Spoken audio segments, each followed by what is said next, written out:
Hi, good morning.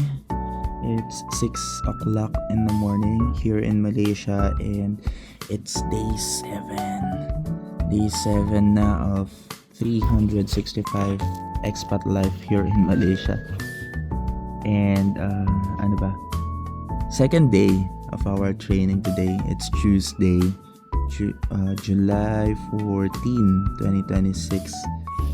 1 week na ako nasa Malaysia and I am surviving with the limited budget that I have with me.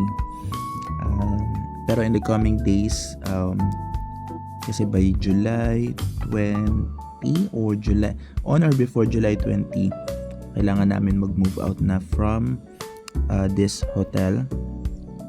Kailangan may sarili na kaming apartment. So, pakonti-konti, naghahanap kami ng apartment na pwede namin lipatan. Ako at saka si Gebs, kaming dalawa yung parang nagba-buddy system kami dito sa paghanap. And then what we're aiming is yung middle room lang, tapos mag-share na lang kami sa kwarto. Most of the time naman kasi dalawa yung single bed na nandoon sa kwarto na provided na nung nagpaparenta. So hopefully meron kaming makuha na mura-mura kasi yung down payment nila dito, it's 2 plus 1 most of the time. So 2 months deposit plus the actual month na paglipat mo, nababayaran mo na rin. So all in all, parang nasa 3 buwan na siya. And yung range naman niya is ranging from 700 to 800. So kung let's say na 800 ringgit siya times 3. So if my math is mathing, that's 24 or 24 ringgit, and we have to divide it into 2. So that's 12 or 1200 or 1-2 per person. And most of the time meron din yung mga parang association fee, parang may bayad din yata yung key card, kung may key card yung condo na or apartment or condo na makukuha namin, ganun. So yeah, hoping na may makita kami na walang down payment. Kung meron man, sana meron. Or very minimal lang yung down payment na hinihingi. So yeah. And then since it's day 2, familiar na kami with all of the trainees na kasama namin kasi yesterday we already had our introduction. So first name, last name, from what country, and then your favorite Disney character. What else? We had some activities yesterday para maging familiar kami with each other and maging comfortable kami with each other. And then, ayun nga, we also have 2 TLs pala included dun sa wave namin. So, I'm thinking na it's either one of those TLs ang mag-handle sa amin as a team.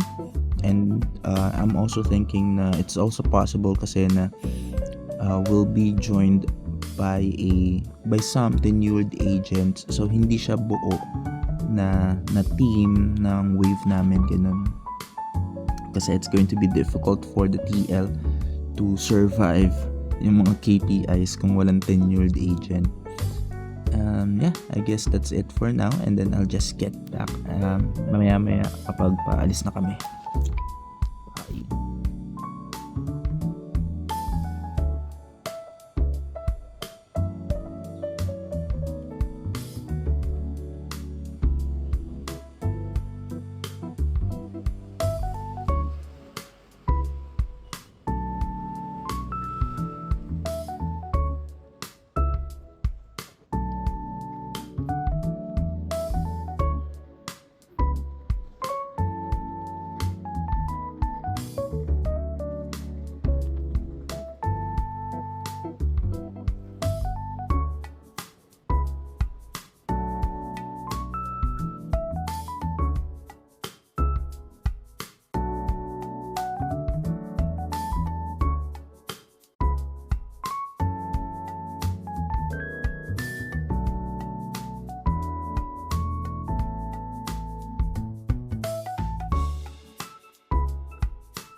So, kagagaling lang natin sa 7-Eleven dyan sa baba.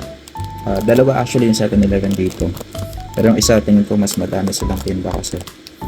Kaya doon ako pumunta. And I saw this. Roti cream perisa pandan kaya. Pandan kaya flavored cream roll.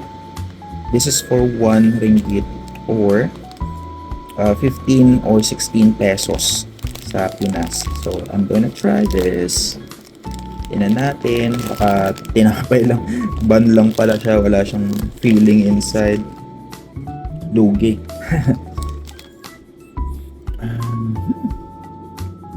Oh. Look. There it is.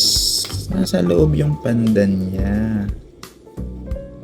Pwede ko itong baon mamaya sa training. Wait, I'm going to drink coffee again.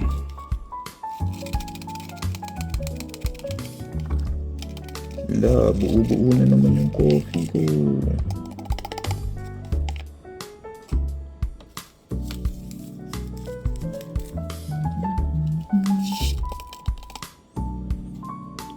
Alright.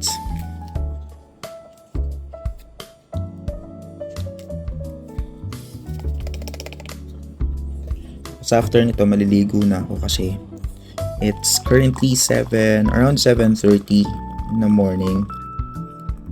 Dapat by 8 o'clock nasa baba na ako. Although 9 o'clock pa naman yung pasok namin, pero I want to make it a habit na hindi naman sobrang aga, pero yung saktong oras lang para hindi ako nagagahol. It's much better na ako yung maghintay dun sa mga kasama ko kaysa ako yung hintayin nila. Uy, bakit nagbuo-buo ka naman? Itong coffee na to.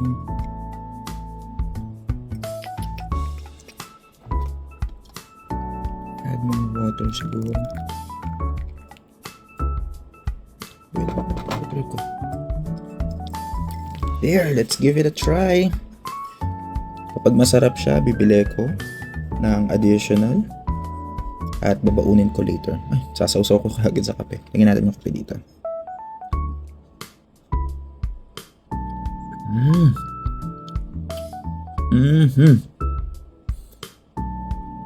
Sarap. Ang lambot ng bread niya. Baka expired pala, no? So it says here, July 18, 2026. Pwede. I'll buy 2 later.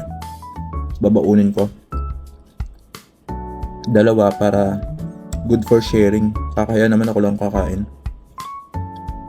There's other flavor actually. May vanilla. So yung iba nakalimutan ko na eh. Pero look.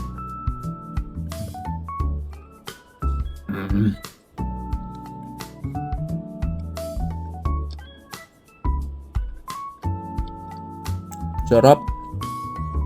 Pwede.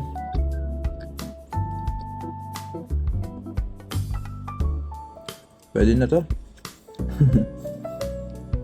Sarap niya. Outing ko kaya nandun. No? So 18 pa naman. 4 days pa. 4 days to go bago mag-expire.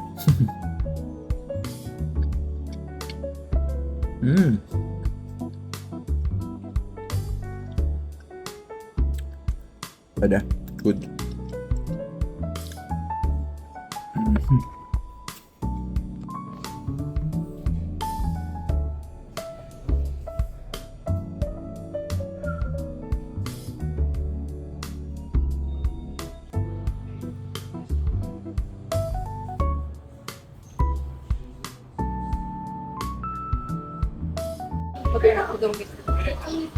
A2. A2 na. Uy, dun ka. Lipat ka dun.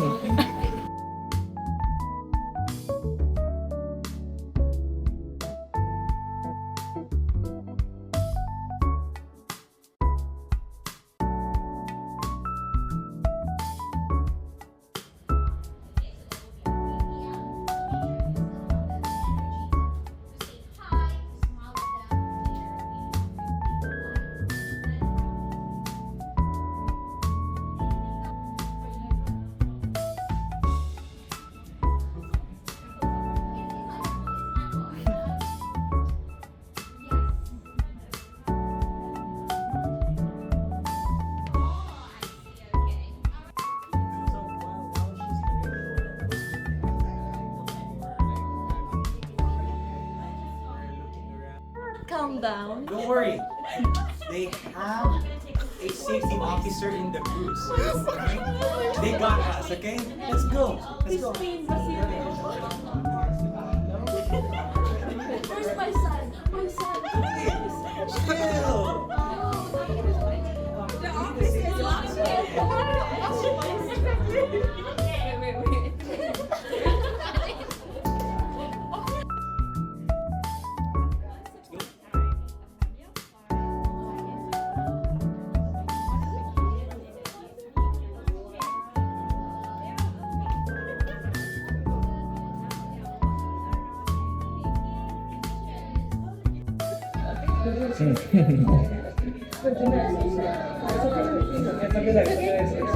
She's a fireworks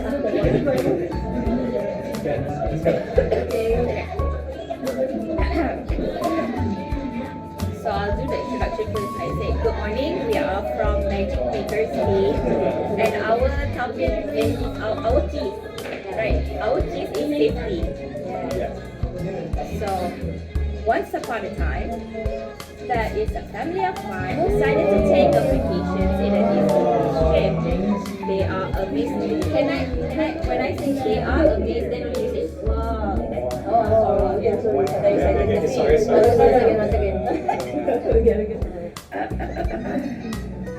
Let's wait for the keyword. Yeah. Okay. Once upon a time, a family of five decided to take a vacation in a Disney cruise ship. They are amazed by the beauty of taking pictures. And then something happened.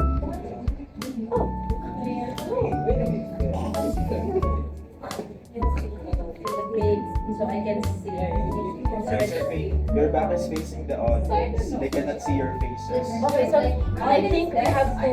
I think we can include them in the picture. So they can like. Or Yeah. do we do the face? The middle. Okay. Okay. That's okay. We can Go do first. that. Oh, go first. Yeah.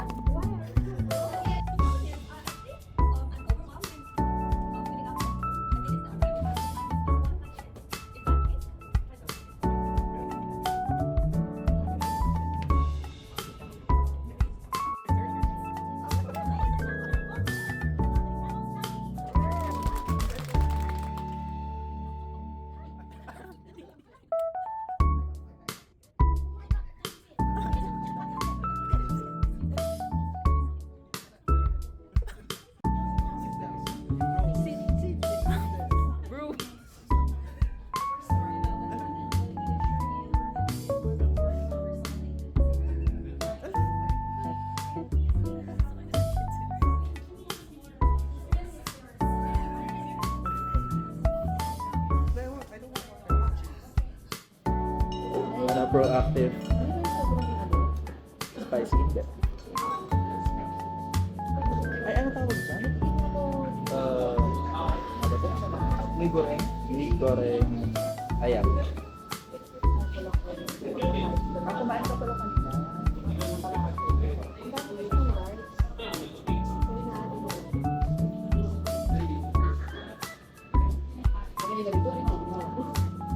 Ang may rice na dapat yung orderin natin.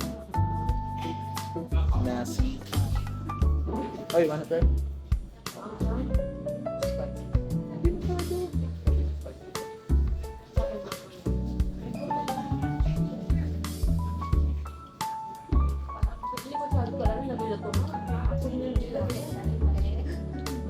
Mahal yung tolerance mo. Ayun ka. Daming chicken. Dapat maging mahal. Mahal na tayo yan?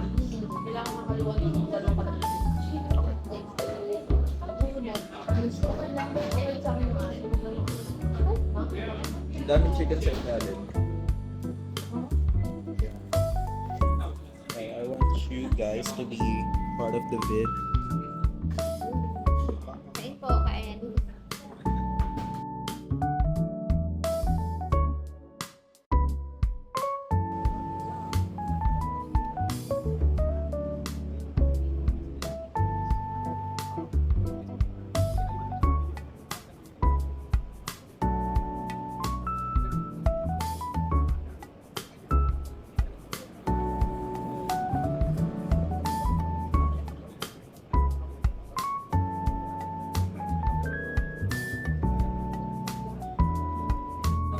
Tell me how generous your company is without telling me your company is generous.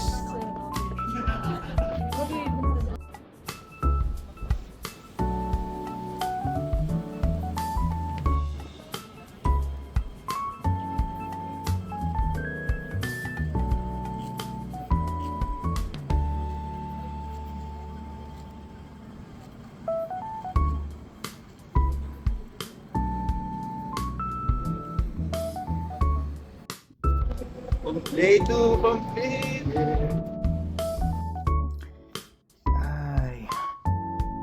So, pagkababalik ko lang from 7-Eleven. And I saw this. Actually, kaninang umaga pa nakita to. And tinry ko yung isa. Masarap naman. Mura lang din. It's 1 ringgit. So, that's more or less 16 pesos sa Manila. So, first is roti cream perisa caramel masin. So it's basically salted caramel flavored cream roll. And then roti cream perisa jagung manis sweet corn flavored cream roll. So if my understanding is correct, roti cream it's roti is bread and then cream is cream. Iba lang spelling. And then third is roti cream vanilla. And then fourth one, ito yung kinain ko kanina umaga, roti cream pandan kaya. Right. So, I'm going to eat 2 ngayon, hapunan. Tapos the other 2 babaunin ko siya tomorrow or baka kainin ko na lang ng umaga tomorrow. So ano bang masarap? I think I'm going to go with the eto na lang, pandan ulit, and then itong mais. So I'm gonna open this first. Pandan muna. Pandan. So kaya siya mura kasi it's about to expire na ng July 18. Ilang araw na lang. Pandan. Taste test pa ulit eh. Nakakain ko nga ito kanina umaga. Sarap.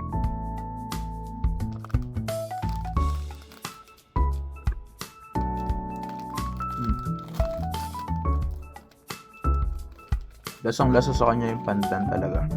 That's what I really like about it. And then may ako natapusin yung pagkainan. And then we have here the sweet corn. So see, yellow. Tapos compare natin alin ang mas masarap. Output.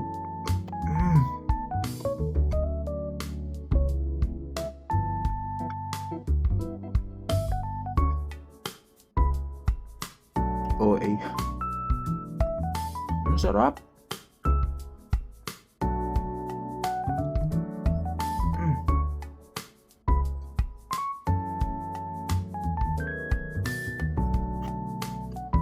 Wait. Balagan ko yung pandan. Tingnan natin titikman ko kung alin na mas masarap sa kanilang dalawa.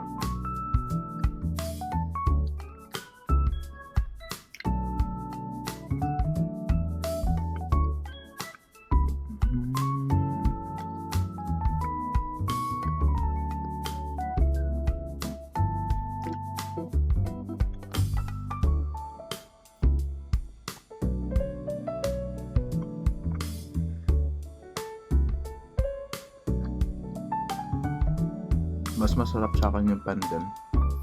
Mas may distinction kasi yung flavor nito. Ito kasi, although masarap din naman yung mais, ang problema ko sa kanya, after certain time or after a few chews or basta yung habang kinakain mo siya, as you eat it, nawawala yung lasa ng mais. Tapos, na-overpower na siya ng cream. Parang unang kagat mo pa lang or unang ang tawag doon, yung dampi pa lang sa dila, nandun yung sweet corn flavor. Pero habang kinakain siya, nawawala, naiiwan na lang sa kanya yung cream. And then dito naman, it's the other way around. Hanggang maubos mo siya, nalalasahan ko pa rin yung pandan. So it's the pandan for me. So yeah, going to finish this too. And then after this, wala na, hindi, mag-aan pa pala ako. Review ng notes para bukas medyo may idea ulit tayo.